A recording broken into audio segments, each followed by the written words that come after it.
दोस्तों, एक बार एक लड़की का रिश्ता तय हो जाता है।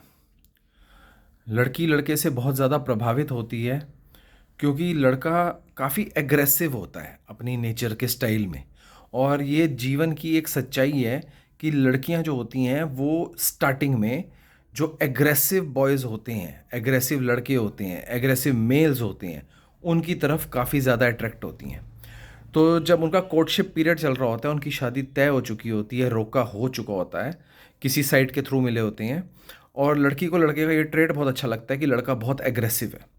तो जब भी लड़की लड़के से बात कर रही होती है, अपनी दिनचर्या बता रही होती है, तो वो लड़के के मुंह से बहुत बार ये बात सुनती है, मैं इसको मार दूंगा, मैं उसको मार दूंगा, मैं ये कर दूंगा, मैं वो कर दूंगा। मारना वर्ड बार बार आ रहा होता है।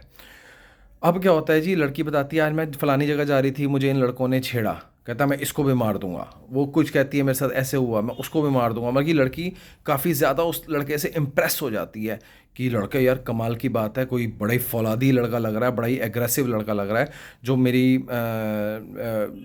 डिग्निटी को बचा के रखेगा। बहुत सी लड़कियाँ ये होती हैं, ये मेरे से आप इस चीज़ को मानेंगे। तो वो लड़की जो होती है वो इस तरीके से, उसका कोर्टशिप पीरियड चल रहा होता है। अब क्या होता है कि during all the courtship period, जो 8-9 महीने का इनका कोर्टशिप पीरियड था, उसके अंदर लड़की ने लड़के के मुंह से सिर्फ ये बातें सुनी थी। उसके अलावा लड़की को ये नहीं पता था कि ये लड़का कितना ज़्यादा बिहेवियर जो ये मेरे सामने शो करता है, वो बिहेवियर एक्चुअली में इसका है या नहीं है। तो लड़की भी इस चीज़ को, कहीं जैसे लड़के के साथ में बाहर जा रही होती थी, कहीं डिनर पे जा रही है या कहीं जा रही है, तो लड़का वहाँ पे नॉर्मल घूम रहा है। बट लड़का जब फ़ोन पे है तो मैं इसको मार दूंगा, मैं उसको मार दूंगा, is very aggressive at that point of time. तो वो जो लड़की होती है उसकी उससे शादी हो जाती है। तब वो उसको ये कहती है कि एक बार उनके सामने ऐसी कोई बात हो जाती है कि कोई उस लड़की को जाते हुए छेड़ देता है और लड़का उस टाइम कुछ भी नहीं करता है। फिर जब वो घर आती है, वो लड़के से क्वेश्चनिंग करती है कि तुमने इतनी मेरे को पूरे कोर्टशिप पीरियड में इतनी बातें बताई, इतने तुम एग्रेसिव हो, ये है वो है, कहाँ गई तुम्हारी एग्रेसिवनेस, कहाँ गई तुम्हारी मर्दानगी, कहाँ गया वो जो तुम कहते थे मैं इसको मार दूंगा, मैं उसको मार दूंगा, मैं ये कर दूंगा, मैं वो कर दूंगा।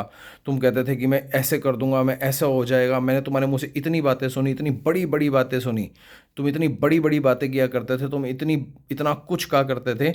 मैं सुन के मैं इतनी इम्प्रेस रहती थी कि पता नहीं, मेरे जीवन में मैंने अपने फ्रेंड्स को भी बताया, सबको बताया। और आज जब मैं ये देख रही हूँ कि राह चलते हुए मेरे से किसी ने बदतमीज़ी करी, तो तुम्हारा इतना ठंडा रिएक्शन, तुम्हारे अंदर रिएक्शन ही नहीं था, तुम्हारे अंदर वो बात ही नहीं थी, तुम्हारी एग्रेसिवनेस ही नहीं थी, तुम्हारे अंदर जो एक मेल वाली वो आनी चाहिए वो थी ही नहीं, तुम्हारे अंदर फैक्टर ही नहीं था। ऐसा कैसे? तो लड़का कहता है कि मैं सिर्फ बातें मार सकता हूँ। याद करते हैं, वो कहता था मैं मार दूंगा, वो कहता मैं सिर्फ बातें मार सकता हूँ, ये मेरा ट्रेट है। तो दोस्तों, इस कहानी से ये पता लगता है कि आपके जीवन में बहुत सारे लोग आते हैं, अपने आप को बहुत बड़ा दिखाते हैं, अपने आप को बहुत अमीर दिखाते हैं, अपने आप को बहुत एग्रेसिव दिखाते हैं। ये लड़कों के लिए भी है, लड़कियों के लिए भी है, बहुत कुछ, बहुत अपने आप को बहुत सुंदर भी दिखाते हैं। क्या वो अंदर से वही हैं जो वो हैं? क्या वो अंदर से उतने ही एग्रेसिव हैं, उतने ही अमीर हैं, उतने ही सुंदर हैं, उतने ही बलवान हैं? नहीं। इसलिए परखना ज़रूरी होता है। आप लोगों को जब तक परखेंगे नहीं, तब तक उनकी असलियत के बारे में आपको पता नहीं लगेगा कि वो लोग हैं कैसे, उनका चाल चलन कैसा है। जब भी आप किसी के साथ मिलजुल रहे होते हैं, कई बार उनका टेस्ट लेना, उनको परखना ज़रूरी होता है कि वो कहा जा रहा है वो है ही है।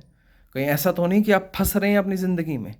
तो इस बात को अपने दिलो दिमाग में बिठा लीजिए। अगर कोई आदमी तुम्हारे सामने बहुत अपनी बड़ाइयाँ करता है, वैसे तो फ़िलहाल जिसके पास होता है वो कभी बड़ाई नहीं करेगा, लेकिन अगर करता है तो उसका टेस्ट लेना बहुत ज़रूरी है, उसको परखना बहुत ज़रूरी है कि वो है भी या नहीं।